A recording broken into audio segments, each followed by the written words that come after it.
vamos a Génesis. No, ¿qué va Génesis? Ya estamos en Éxodo.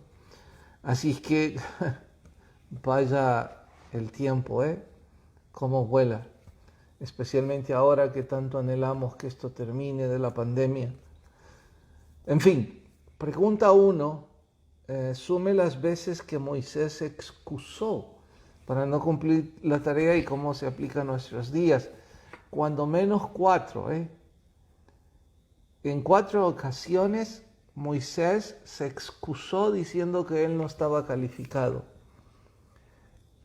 Una de ellas dijo, no me creerán. La otra dijo, soy tardo en el habla y torpe de lengua. También pidió que alguien más hablara por él. Y olvido la cuarta que yo subrayé en mi Biblia. En cada una de ellas, sus excusas fueron simple y sencillamente la evidencia de su falta de confianza en nuestro Señor. Dios no puede enviar a alguien sin calificarlo. ¿Cómo Dios nos va a pedir que hagamos algo diciendo, ay, vea usted cómo resuelve? Es Dios. Eso lo hacemos nosotros los mortales. Esas incongruencias, pero nuestro Dios, especialmente en algo tan titánico e imposible como lo que le estaba pidiendo, era obvio que Él le estaría calificando, capacitando para hacer la obra. Será 1, 2 o 5 veces en la que vamos a sentir que Dios nos está llamando a hacer algo. Y si nosotros creemos que Dios nos está llamando a hacer eso, podemos estar seguros de que Él nos va a capacitar y nos va a calificar. No dije con arrogancia de que estamos calificados o capacitados. Dije en total humildad, reconociendo el mérito de nuestro Dios, nada más que es precisamente por su gracia que si Él nos lo pide, pues también nos estará calificando y capacitando para lo que nos está pidiendo. Así es que no nos excusemos. Pregunta 2. ¿Era Moisés tardo en el habla? Hechos dice que Moisés fue enseñado en toda sabiduría, en sabiduría egipcia. Dice que era poderoso en palabras y obras. De hecho, en literatura secular se estaba tratando de recordar el libro o el historiador, pero lo olvido. Se dice que fue un general muy, muy exitoso. Un hombre que ganó varias batallas para Egipto. Así es que piense usted, un hombre que ha sido criado como hijo de una princesa hija del faraón, que ha sido enseñado para convertirse en príncipe. ¿Tardo en hablar y torpe de lengua? Más bien eso era lo que él quería aparentar. Y con esto, por supuesto que estoy diciendo que a veces nosotros en nuestra necedad vamos a excusarnos en nuestras limitaciones para no obedecer el mandato de Dios que nos parece imposible o nos parece que no estamos calificados para hacerlo, pero Dios no necesita que lo estemos. Si nos llama es porque es un plan perfecto. Tercero, fue Dios quien endureció al faraón. He escuchado 2 o 3 predicadores intentando justificar el asunto. Yo, con humildad, deseo de forma contundente decir, ¿por qué no? Por supuesto que sí, Dios endureció al faraón, pero les argumentaré mi criterio. En el Nuevo Testamento dice que Dios permitió, debido a la incredulidad, que se enredaran en su propia concupiscencia y que su maldad los alcanzara y que su paga es lanzarlos a un entendimiento entenebrecido. Lo que estoy diciendo es que, por supuesto, que si este hombre rechaza a Dios, qué más grande pecado que Dios endurecer su corazón, porque entre más lo endurece, la consecuencia es más grave. Así que no veo por qué intentar decir lo contrario o pensar, bueno, Dios permitió que el faraón se endureciera, Dios no puede endurecer a nadie. Ya tomé la cita bíblica para argumentar esto. ¿Quién quiso matar a Moisés en el camino y por qué? Bueno, todo apunta a que es nuestro Señor. Un poco después podemos casi evidenciarlo y leerlo de forma literal, y todo nos arroja a pensar que el problema es porque Moisés no había circuncidado a su hijo. Lo confrontó de una forma muy intensa debido a que parece ser, ya que esta frase de esposo de sangre, que Séfora se oponía a la circuncisión, no era israelita y probablemente creyó que el circuncidar al bebé era una costumbre bárbara, una costumbre absurda. Así es que situaciones difíciles, soluciones también difíciles. Pero por supuesto, todo con el propósito de que el plan de Dios se cumpliera en ellos. Conclusión en contra de los líderes cuando las cosas se ponen mal. Culparon a Moisés de que el faraón haya tomado represalias. Cuando Moisés obró los milagros que Dios obró a través de él, mostrándole las señales de que Dios lo enviaba, nadie lo culpó. Ahora, ¿por qué lo están culpando? Porque las cosas se ponen difíciles. Diré por qué. Porque la gente suele querer que sus líderes sean siempre hombres y mujeres de éxito, casi sin errores. Cuando estos se equivocan, entonces arremeten contra ellos. Eso es lo de siempre. En este caso, todavía más ingrato aún, como ingrato aún se vuelven las vidas de muchos hoy día, porque tienen expectativas equivocadas, no solo de sus jefes, sino también de la manera en como algunos de sus jefes están intentando guiarles espiritualmente. Así que lo primero que hacen es rebelarse contra ese liderazgo, y lo triste es que en realidad se están rebelando contra el Señor. ¿Por qué no escuchaban a Moisés y cómo se aplica esto? Bueno, en ese momento no querían escucharle o se negaban a escucharle por el dolor que estaban sufriendo ante la represalia del faraón. Y quise acotar esto para subrayar que cuando nos han dado un puñetazo es difícil responder de forma sobria y muy pensante. Lo más lógico es que si nos sacaron el aire, pues apenas podamos emitir palabra, y que cuando finalmente las decimos sean incongruentes. A eso se debía lo que estaba sucediendo aquí.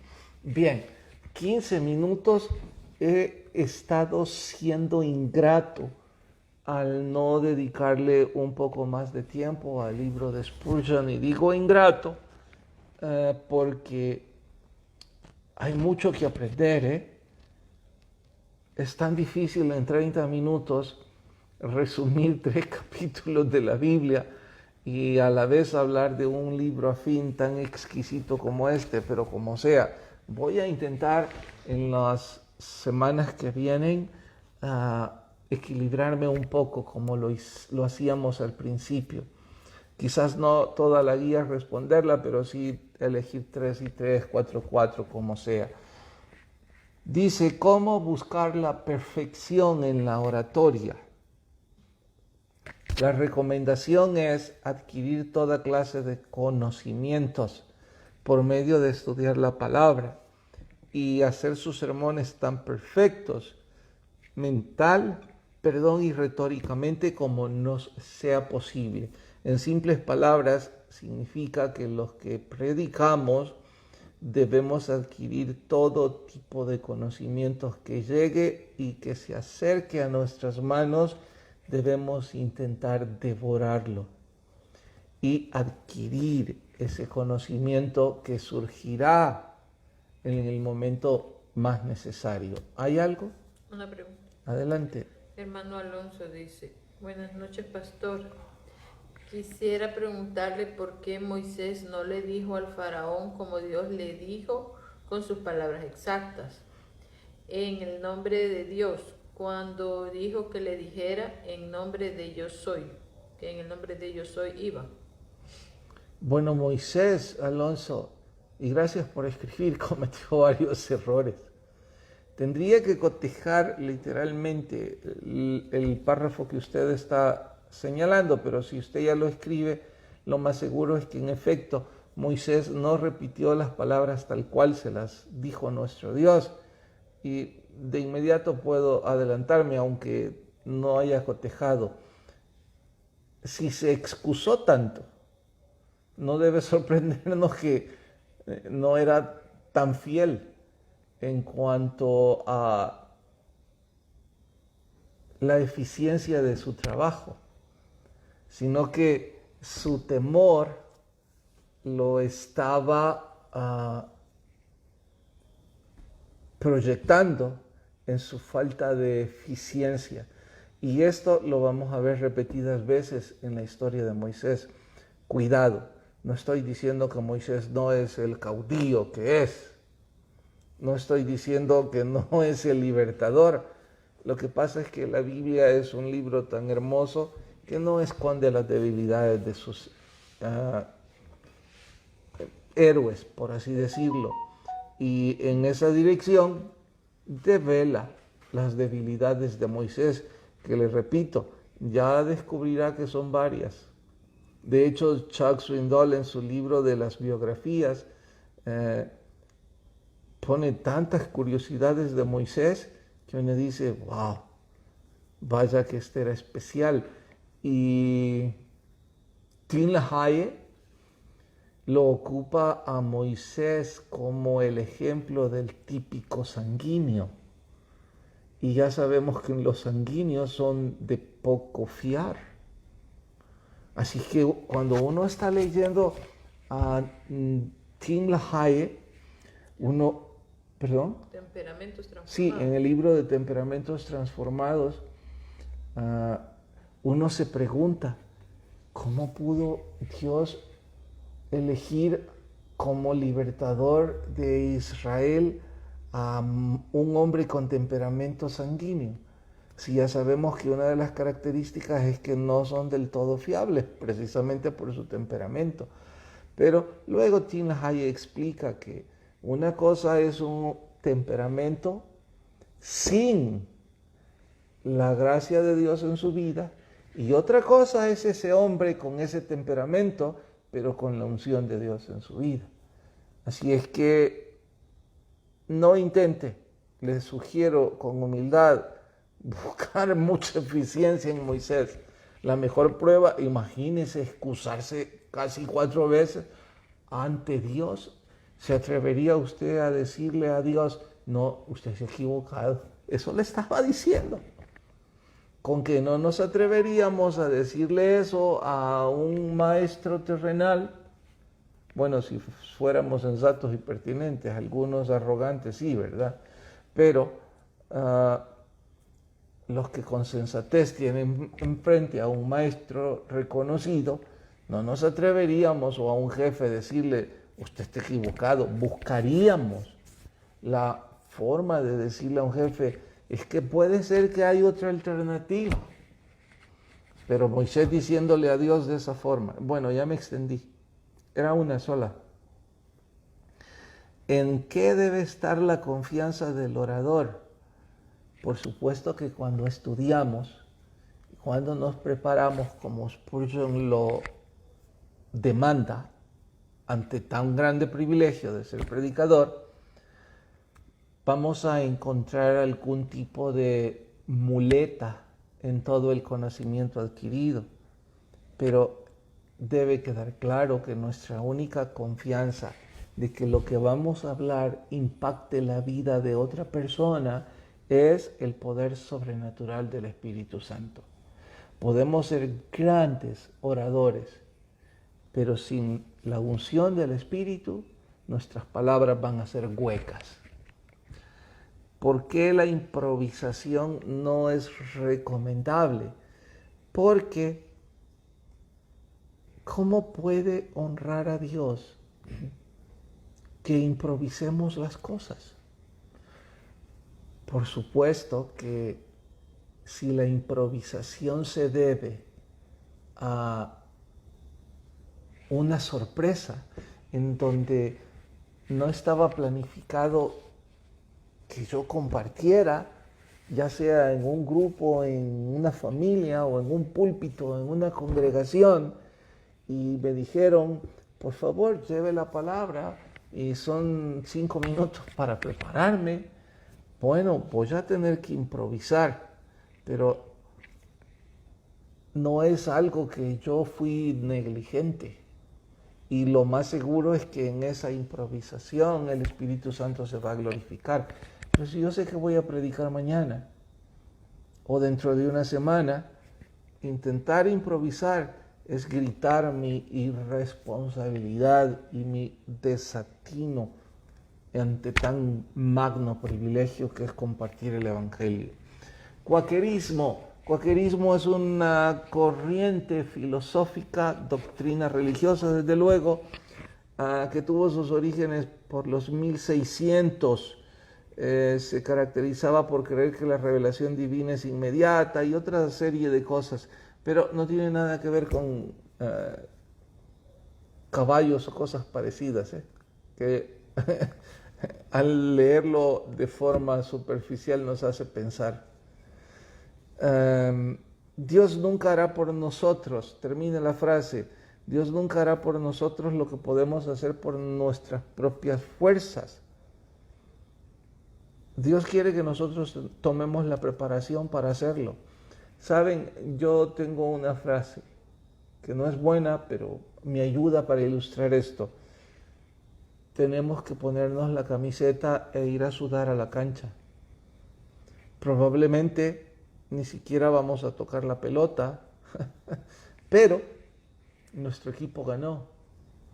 Y la euforia y el esfuerzo y el haber estado ahí jugando, yo hice lo que me competía, aunque no soy un gran jugador, pues igual resulta en esto. Si es nuestra responsabilidad ponernos la camiseta, pongámonosla. Todo lo demás lo va a hacer el Espíritu Santo. Y en este caso nuestra responsabilidad es prepararnos. No estoy diciendo que por haber estudiado 5 días, 4 horas diarias, vamos a tener éxito el día domingo en el púlpito. Vamos a tener éxito si la gracia de Dios nos abraza. Pero nuestra responsabilidad era haber estudiado. Dios nos libre de ofrecer al Señor lo que no nos cueste nada. Llevar ofrendas como la de Caín al altar es una pérdida de tiempo o casi una blasfemia. No dije blasfemia, dije casi una blasfemia. Voy a llevar una ofrenda que no me requiere esfuerzo, pues no es ofrenda, ¿para qué la lleva? Voy a ir a predicar sin haberme preparado. Bien le habría hecho no predicar. ¿Es recomendable la memorización de sermones? Absolutamente no. ¿Por qué? Porque la memorización de sermones nos robotiza, nos automatiza.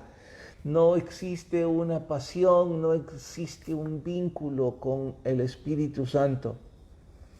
Dicho por mí, va a sonar un poco altanero y puedo pedir disculpas y decirle que quiero estar lejos de enrostrarme en ningún logro en esto, pero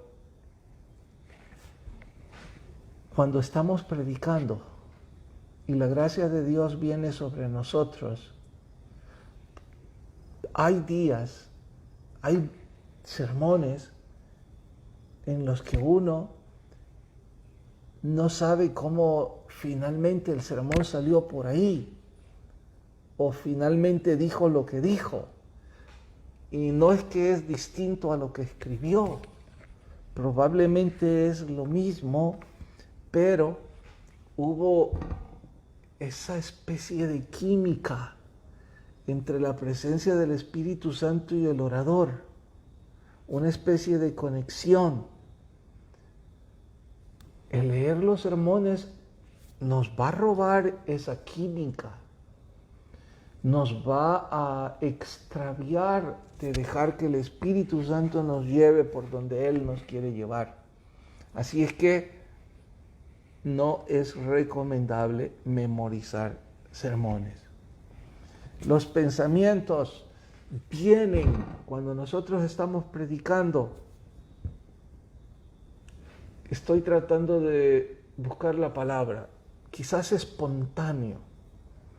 Los pensamientos empiezan a descender, las palabras empiezan a posicionarse en nuestra mente y nuestra mente la traslada a nuestra boca.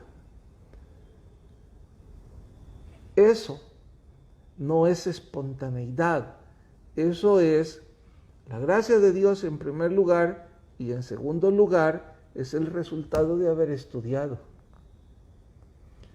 Usted estuvo horas en un libro o dos, eso llegó a su disco duro, muy duro para algunos de nosotros, y cuando nosotros hablamos, el Espíritu Santo estimula eso que está, y entonces el resultado es horas de estudio.